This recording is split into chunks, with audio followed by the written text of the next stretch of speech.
Oke, latihan terakhir presentasi di kelas marketing MBA ITB. Bismillah. Yo, assalamualaikum warahmatullahi wabarakatuh, teman-teman. Makasih banyak buat Pak Fajar sudah mengundang saya diberi kesempatan untuk bicara di depan kelas ini.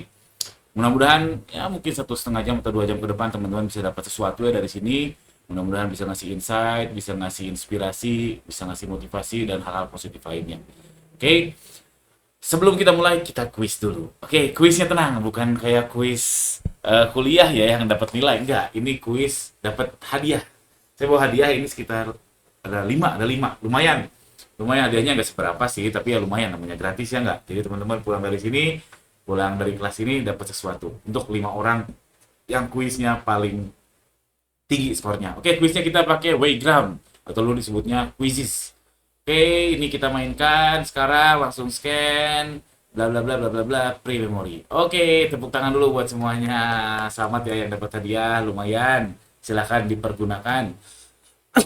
Oke, sekarang saya mulai presentasi saya. Saya dikasih amanah oleh Pak Fajar dan oleh BAITB untuk membawakan digital marketing pada pagi ini. Oke, pertama saya kenalan dulu UMI. Tadi udah ada pertanyaan ya. Nama saya Gani Rozaki. Glad to be back. Kembali sebagai apa ya, sebagai alumni dan mengajar walaupun cuma kuliah tamu. Nah, udah sering balik ke kampus ya saya hampir tiap Sabtu main bola sebetulnya di Sabuga ITB ya di Saraga ya. Oke, nama saya Gani Rozaki. Saya itu konten kreator. Saya lebih suka menyebut diri saya konten kreator karena konten kreator itu menjadi baseline bisnis-bisnis saya. Jadi saya full time bisnis. Dulu saya S1 Teknik Lautan ITB angkatan 2008. Lalu setelah lulus kerja sempat ke Tanjung Priok di Jakarta ya, di Kalibaru lebih tepatnya. Lalu ada project pindah ke Malaysia dan ternyata setelah 1 tahun di Malaysia sudah menikah juga. Wah, kayaknya hidup nggak gini-gini amat deh. Jadi saya memutuskan 2016 untuk full time bisnis. 2016 saya resign dan full time bisnis. Itu keputusan berat banget bagi saya dan istri tentunya. Tapi istri masih kerja. Jadi ekonomi alhamdulillah ditopang dulu oleh istri sambil saya merintis. Dan sebetulnya sih bisnis sudah lama dari SMA sih sudah dari SD bahkan saya sudah jualan.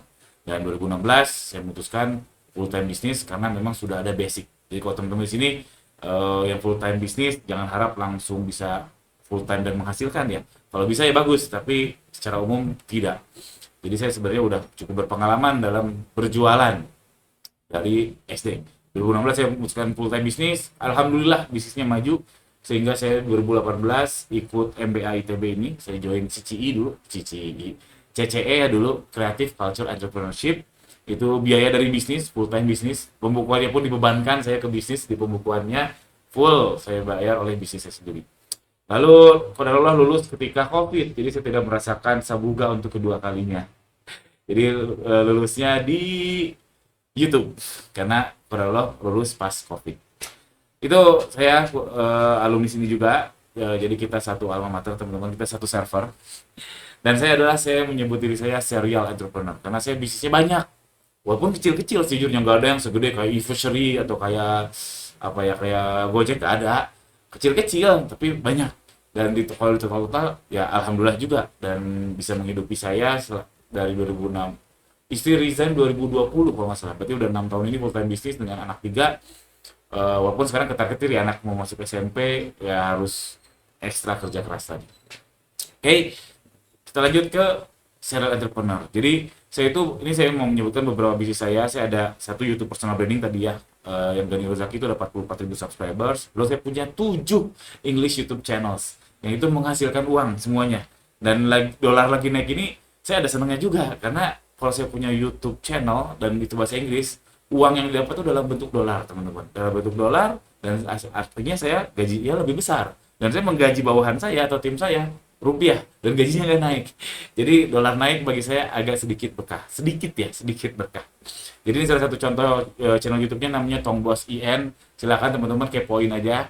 Itu faceless channel, jadi nggak ada mukanya, itu full tutorial dan itu karyawannya full WFH lagi. Jadi saya udah lama nggak jumpa dia.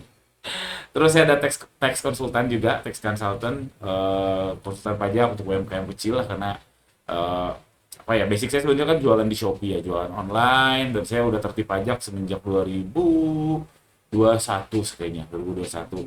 Dan pengalaman tertib pajak itu bisa saya duitin lagi untuk ke audiens saya. Terus saya jualan digital tools. Digital tools tuh ya contohnya ini di kiri ada kalkulator ROAS Shopee. Ada yang jualan Shopee di sini? Udah subscribe belum? Oke, subscribe ya. Jadi konten saya memang mayoritas tentang Shopee, tentang jualan online secara umum dan khususnya tentang jualan di Shopee. Saya jualan di digital tools, lalu saya jualan juga di Shopee. Ini brand saya namanya Baju Yuli. Jujur aja brandnya secara brand ini sudah tewas. Kami sudah nggak punya produksi, nggak punya brand, nggak punya produk sendiri juga. Udah reseller doang dan karyawannya sekarang sisa satu. Dulu lagi jaya-jayanya bisa 50 teman-teman. Produksi dan gudang sama admin tuh 50. Sekarang sisa satu itu pun WFH pula. Dua berarti sama saya istri dan satu admin. Jadi sisa 3 ekor. Jadi qadarullah memang brandnya sudah ya saya boleh bilang as a brand tuh tewas lah. Udah tewas cuman as a akun ya saya secara akun ya masih ada, masih jualan. Terus saya jualan kelas juga, jualan e-courses, ke kelas online. Terus saya juga community founders. Saya mendirikan setidaknya 2 komunitas semenjak saya full time bisnis, komunitas MBGR namanya. Itu isinya seller-seller online. Terus ada komunitas sindikat dropship. Itu komunitas untuk ngedropship bareng-bareng. Jualan online juga. Oke, itu sepintas tentang saya. Yang intinya saya ngasih tahu itu ke teman-teman. Saya sangat lekat sekali dengan digital marketing. Sehari-hari di semua bisnis saya membutuhkan digital marketing.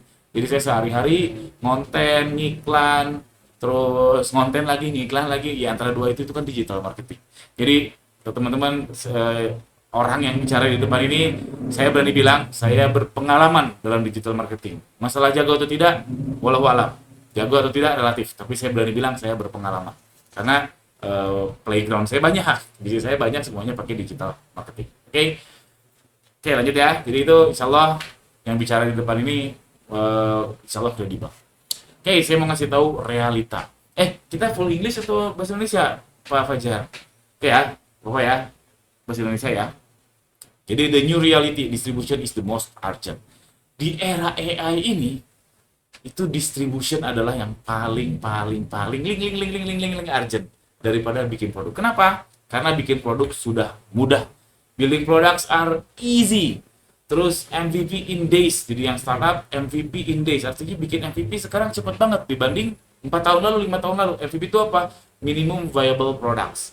Minimum itu apa? Artinya kalau digital ya produknya fitur utamanya sudah ada, walaupun belum cantik, walaupun belum bagus, walaupun belum ada fitur-fitur pelengkap. Kalau physical goods kayak fashion misalkan, jadi fitur utamanya sudah ada. Ini adalah misalkan jilbabnya sudah ada, manik-maniknya, bahannya sudah tepat, potongnya sudah tepat, tapi belum ada packaging, belum ada hang tag-nya, belum ada brandnya. Itu disebut MVP. Jadi minimum viable product, minimum produk yang sudah bisa dipasarkan. Dan bikin MVP sekarang itu dalam beberapa hari selesai. Karena digital produk sekarang gara-gara ada AI bisa vibe coding. Berapa banyak programmer yang kena layoff. Nah ini fakta juga. Programmer banyak kena layoff, tapi perusahaan-perusahaan besar, khususnya perusahaan-perusahaan AI, itu masif sekali mencari marketer. Makanya the new reality, distribution is the most urgent. Distribution di sini artinya marketing and sales ya, bukan distribution yang supply chain, tapi tentang sales dan marketing. Perusahaan-perusahaan besar pada berbondong-bondong masif sekali nyari orang untuk marketing. Digital pakai vibe coding, services pakai AI automation. Servisnya misalkan kayak konsultan, terus kayak pembukuan, apalagi bikin software, omni channel atau macam-macam. Services di sini artinya ya software ya, yang mayoritas software, bukan servis kayak servis kulkas, servis AC, enggak. Jadi servis-servis yang mostly digital itu udah bisa pakai AI juga, automation. Bisa otomatis di zaman sekarang. Nikmat digital mana yang kau dustakan. Nah, yang terakhir physical products. Physical product tidak sekonyong-konyong AI langsung bikin dimsum, tidak sekonyong-konyong AI bikin jus, tidak sekonyong-konyong AI langsung bikin baju misalkan. Tapi dalam proses R&D-nya kita bisa fast iteration. Ini fast iteration ya. Iteration itu adalah percobaan pertama, bukan fast perfection. Perfection tentu itu itu kita butuh diskusi sama mentor, sama teman, feedback dan lain sebagainya. Dan kalau pakai AI, fast iteration jadinya cepat. Yang intinya di slide ini saya mau menyampaikan fakta bahwa sekarang bikin produk jauh lebih mudah gara-gara AI. jauh lebih mudah dibanding 3 tahun lalu, dibanding sebelum ChatGPT viral. Dan sekarang AI sudah banyak banget, sangat mudah diakses, dan makin makin hari makin murah kita mendapatkan akses yang premiumnya. Bahkan yang gratisan pun sudah cukup. Oke, itu the new reality, distribution is the most urgent, building product are easy, dan bikin MVP dalam beberapa hari saja. Lalu karena bikin produk itu gampang, jadinya product abundance, alias banyak banget produk.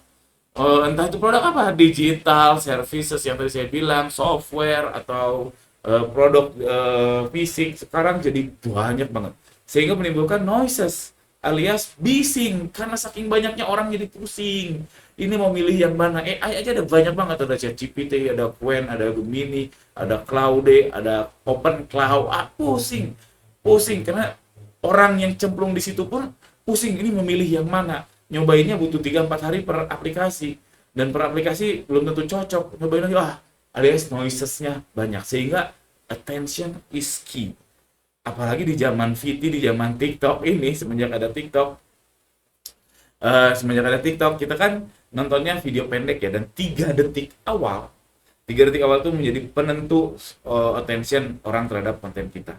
Jadi karena noise-nya sangat banyak sekali, sangat berisik sekali, sangat mengganggu sekali, jadi orang tuh melihat semuanya sama aja. Dan attention jadi kunci daripada bikin produk. Bikin produk gampang, nyari attention itu susah. Dan faktanya sekarang customers tuh easy to move on. Berapa banyak di sini yang tadinya pakai Microsoft Word misalkan, tiba-tiba sekarang pakai Libre, pakai WPS, pakai Google Docs. Itu gampang banget. Jadi sekarang di era dimana brand loyalty itu mudah banget digeser. Fakta, misalkan saya dulu dari kecil sama orang tua saya pakainya Pepsodent. Ini kita bicara brand ya, Pepsodent. Kalau mau beli pas lagi Pepsodent. Baru kayak saya setahun lalu, istri saya kayaknya gara-gara nonton TikTok apa nonton Instagram, tiba-tiba beli Ciptaden. Dan sampai detik ini saya pakai Ciptaden. Sesimpel itu. Dan memang aslinya nggak ada perbedaan apa sih antara Pepsodent sama Ciptaden. Saya tidak merasa ada perbedaan. Artinya apa? Customer bisa move on dengan mudah gara-gara attention. Oke, saya ulang sekali lagi. Jadi distribution, marketing, and sales itu urgent karena produk udah banyak banget dan noise-nya banyak banget, dan gimana kita bisa above the noise, kita menjadi attention, itu adalah kunci utama di era AI ini. Dan jangan khawatir, ketika kita sudah dapat attention, kita bisa kok merenggut customer, karena customer sekarang isi itu move on. Tapi di lain sisi, kalau kita udah berhasil merenggut customer kita pun gampang direnggut oleh orang lain. Oke, karena sekarang loyalty makin turun. Tadi di kuis juga disebutkan ya, small business itu loyalty jadi isu utama. Di brand besar aja loyalty isu utama, apalagi di brand kecil. Oke, distribution, marketing, and sales itu urgent. Oke, terakhir di seksi ini saya tutup dengan an average product with great marketing will always ini quotes dari entah siapa lah, always outsell a great product with bad marketing. Ya, ini dari dulu sebetulnya. Ini udah dari dulu bahwa produk yang biasa aja kalau marketingnya bagus akan mengalahkan produk yang bagus tapi marketingnya jelek. Quotes ini udah dari dulu, apalagi di zaman sekarang semakin relevan. Karena bikin produk itu mudah, produknya biasa aja. Cukup produk biasa aja. Karena kadang kita lihat Gemini sama ChatGPT, apa sih pembedanya? Pembedanya apa? Pembedanya adalah gimana orang-orang ngebahas di YouTube, di Instagram, di sosial media. Attention, balik lagi. Padahal aslinya kalau nggak ada itu mungkin sama aja. Mungkin ya, karena sekarang kan kata orang Claude lebih bagus, nanti mungkin bulan lagi Gemini lebih bagus. Tapi kalau kita nggak mendengar informasi itu, kita akan melihat secara objektif, mungkin Gemini lebih bagus bukan Claude. Oke? Jadi itu adalah masalah attention. Oke, itu masalah attention. Oke, lanjut ya. Nah, ini kita masuk ke section selanjutnya. Tadi saya mau coba menanamkan urgensinya tentang marketing. Jadi ini urgent banget, itu fundamental. Sekarang kita masuk ke metodologinya. Jadi tadi konsep, sekarang agak teknis. Jadi metodologi. Jadi di tengah-tengah antara teknis banget sama konsep banget. Tadi konsepnya, saya harap teman-teman kita sudah satu frekuensi bahwa marketing itu urgent. Sekarang the core strategy, organic first then paid ads. Ini kesalahan yang sering banget saya temukan, khususnya ketika saya dulu waktu MBA di sini ya. Saya suka banget baca tesis, tapi nanti saya bahas. Sebelumnya, saya bahas dulu apa itu paid ads, apa itu organik. Buat yang belum paham, jadi paid ads itu sederhana traffic yang kita bayar.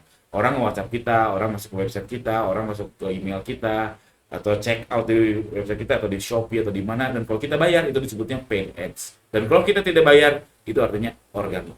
Oke, sesederhana itu. Paid ads itu yang bayar, organik yang tidak. Dan di section ini, the core strategy itu harusnya organic first, baru paid ads. Dan tadi saya mau lanjutin yang tadi, ini common mistakes ya, common mistake. Jadi cerita dikit, waktu saya MBA di sini, saya suka banget ke perpus baca-baca tesis karena seru. Itu studi kasus real dan nggak semua orang bisa dapat akses itu. Cuman sayangnya waktu itu physical books-nya nggak selengkap yang di online ya.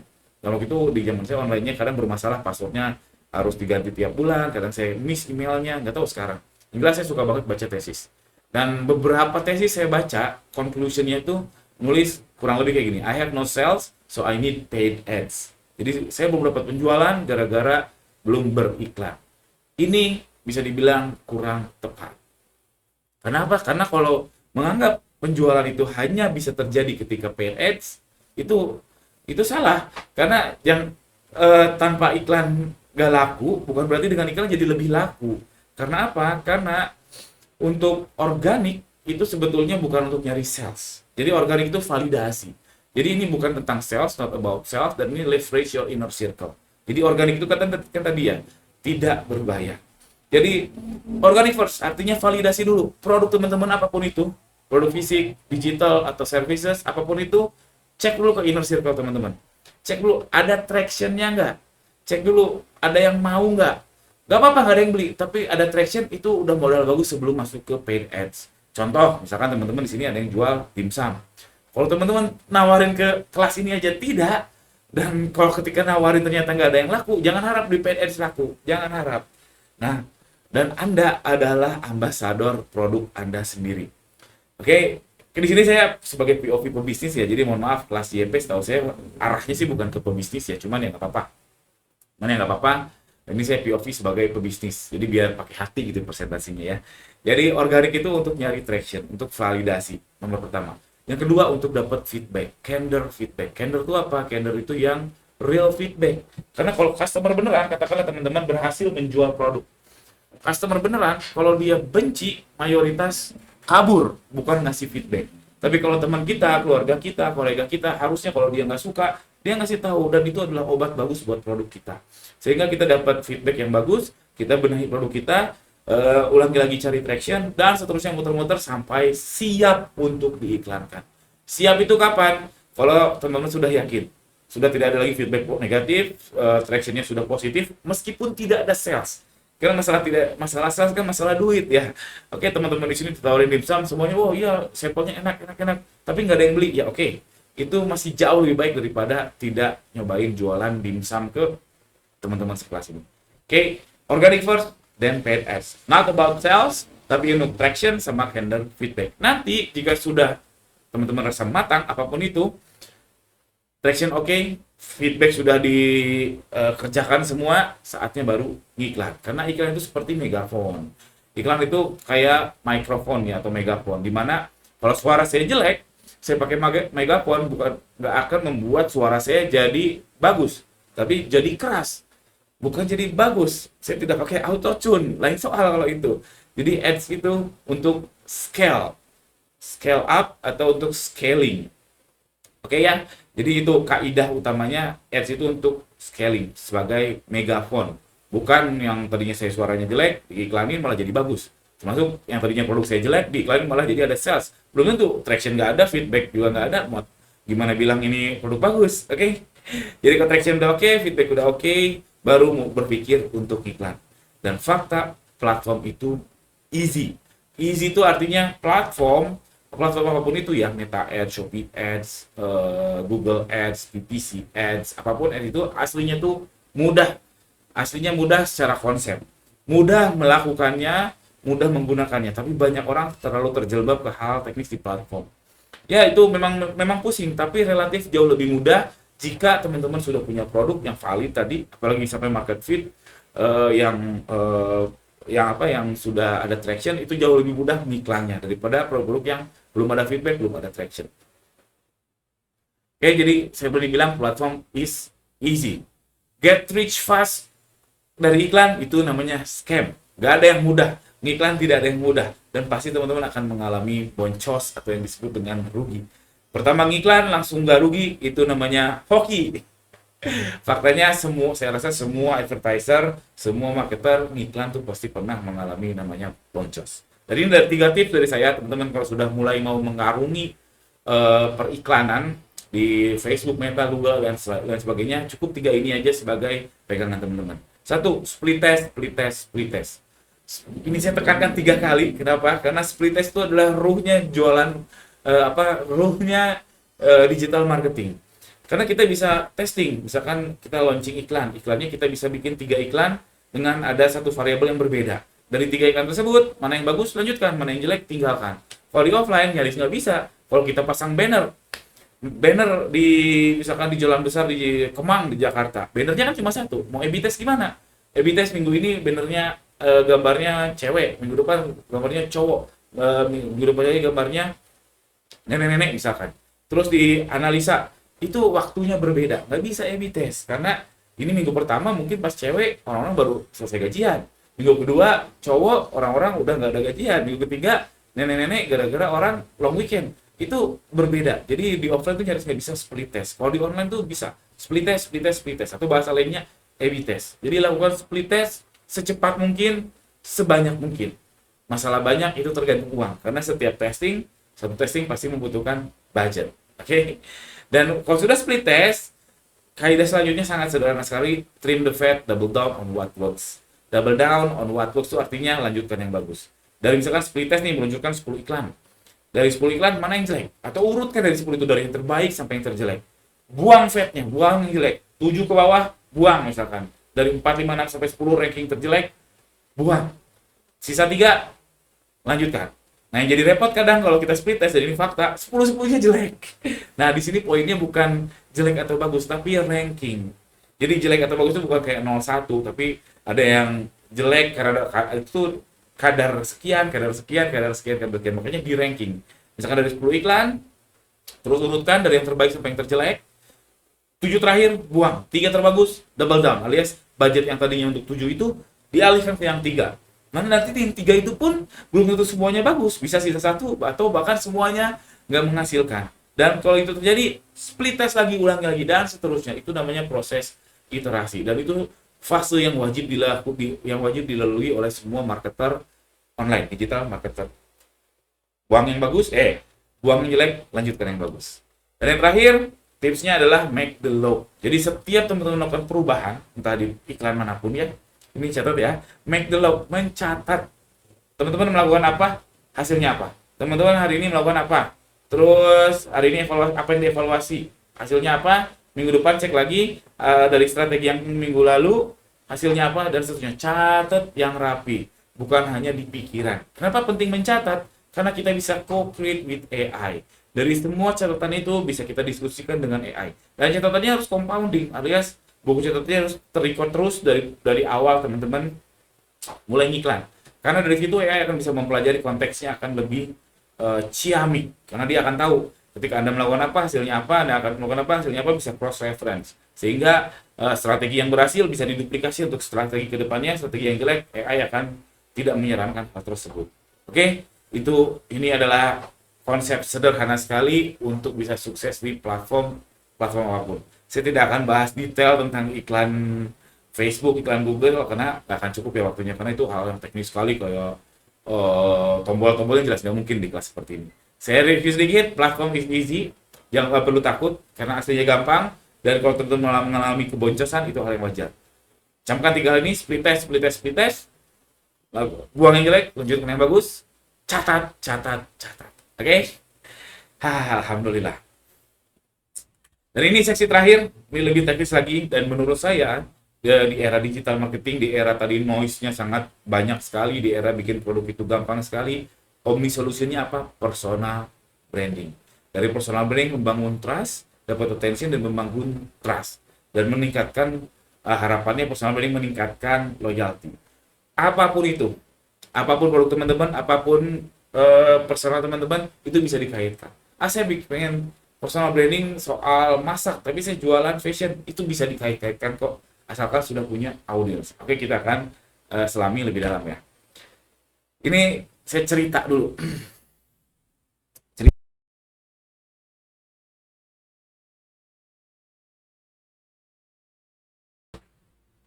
Oke, saya cerita dulu. Ada yang tahu dua akun ini? Oke, nggak ada yang tahu ya. Oke, yang pertama dulu ya. Itu solusi remaja namanya Kang Fahmi. Jujur saya kaget. Saya bulan lalu saya datang ke seminar yang diadakan oleh Telkom BDV ya, Bandung Digital Valley. Dan topiknya tentang bikin personal branding pakai AI atau bikin konten pakai AI lebih tepatnya. Dan yang isi adalah si Kang Fahmi tersebut. Dan saya baru sadar ternyata dia ketika dia habis acara ya kenalan, dia mahasiswa tingkat 1. Buset, masih bocil. Gila, ya nggak? Masih bocil udah ngisi kelas, dipercaya oleh Telkom, dan tentu dibayar, dan saya mau datang ke situ. Bayangin, bocil, masih tingkat 1. Masih TPB ya, kalau dia satu masih TPB, masih di Nangor. Belum belum ke Ganesa. Atau nggak tahu bakal di Nangor. Jadi masih bocil. Luar biasa. Jadi poinnya adalah teman-teman yang di sini udah bapak-bapak, ibu-ibu di sini, bocil aja bisa, masa Anda nggak bisa? Yang kedua, ini namanya Uda F, adalah orang yang saya admire so much lah. Dia keren lah, saya ngikutin dia walaupun kayaknya dia nggak kenal secara personal ke saya. Dia itu foundersnya Dimensi. Lihat, followersnya cuma 7.300. Cuma 7.300. Tapi dia impact-nya buat digital marketing di Indonesia luar biasa. Dia founders Dimensi. Dimensi itu digital marketing Indonesia. Itu apa ya, isi-isinya tuh orang-orang gede-gede banget yang sudah menelurkan mungkin ratusan miliar di digital marketing. Dia ibarat kata seperti gurunya si Uda F ini, Menhev hari ini. Ada yang tahu? Ada yang kenal? Nah, dia impactnya luar biasa. Simpelnya, kalau misalkan dia digebukin orang, saya yakin mungkin ada 1.000 orang siap ngegebukin balik si preman yang ngegebukin si Uda F. Karena loyal banget. Jadi followersnya tuh loyal banget, terlepas dari pro kontranya ya. Tentu setiap orang pasti ada pro kontranya. Tapi orang yang ngikutin dia tuh loyal terhadap dia karena ya mungkin berterima kasih karena dia sudah foundersnya, dia mengkoordinir dan lain sebagainya. Luar biasa udah. Followersnya cuma 7.300. Tapi impactnya luar biasa impactful. Jadi personal branding bukan perihal followers. Personal branding bukan perihal usia. Ini bocil bisa dan low followers impactnya pun bisa besar. Oke, itu fakta. Terus saya mau menyadarkan teman-teman, kita ini hidup di era di mana, mohon maaf ya, orang bodoh dengan banyak followers dianggap benar dibandingkan orang pintar atau expert nggak punya followers dianggap salah atau bahkan nggak tahu. We live in an era where a fool with many followers seems to speak the truth, while a real expert with no followers seems completely wrong. Fakta. Orang yang nyaring bunyinya, followersnya banyak, dianggap benar oleh khalayak banyak. Tapi profesor yang nggak punya konten, mungkin dia punya teori yang lebih benar, tapi orang nggak tahu. Jadi ya salah dong. Ya salah, karena orang aja tahu aja nggak, apalagi dia dianggap benar.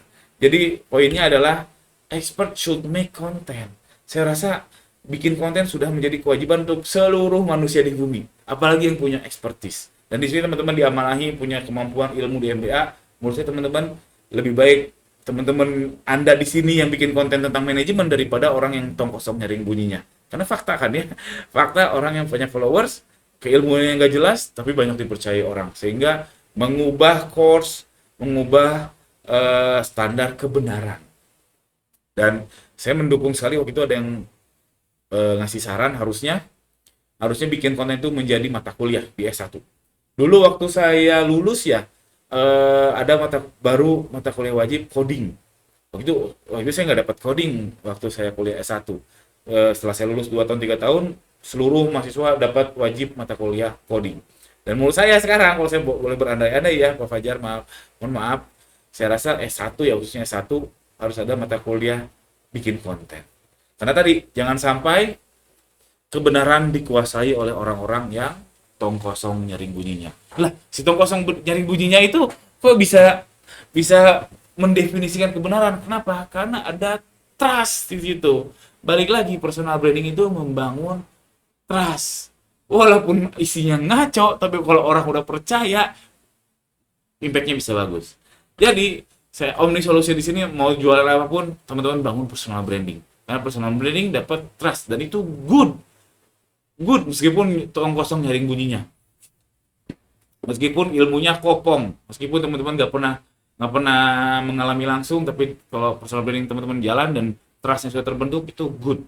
Tapi kalau ditambah expertise tadi, kalau ternyata beneran teman-teman memang jago bisnis, jago apa ya, jago jahit, jago manajemen, jago keuangan, tambah expertise jadinya super.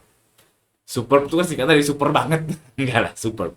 Jadi personal branding itu membangun trust, dan kalau kontennya atau brandingnya tentang expertise Anda apapun itu, dan dibuktikan dengan Anda real melakukannya, jadinya super. Oke, luar biasa. Terus real case, ini personal branding yang saya bangun.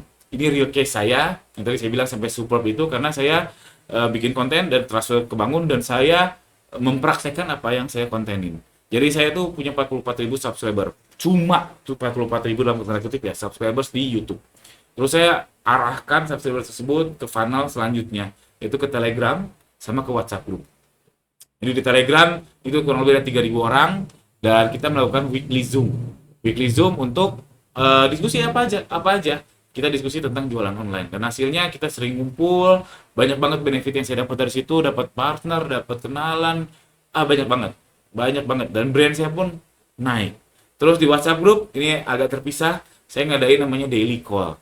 Daily call itu adalah saya menerima curhatan kayak dokter ya, menerima curhatan 15 menit. Jadi kalau teman-teman mau bisa join di WhatsApp group saya.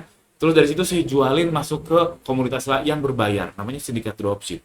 Kalau teman-teman lihat di sini, ini Sindikat Dropship ini sekitar, ini nggak semuanya hadir ya, kurang lebih per orang bayar katakanlah 9 juta. Ya memang segitu sih, memang segitu. Kenapa mereka mau bayar gitu? Karena trust.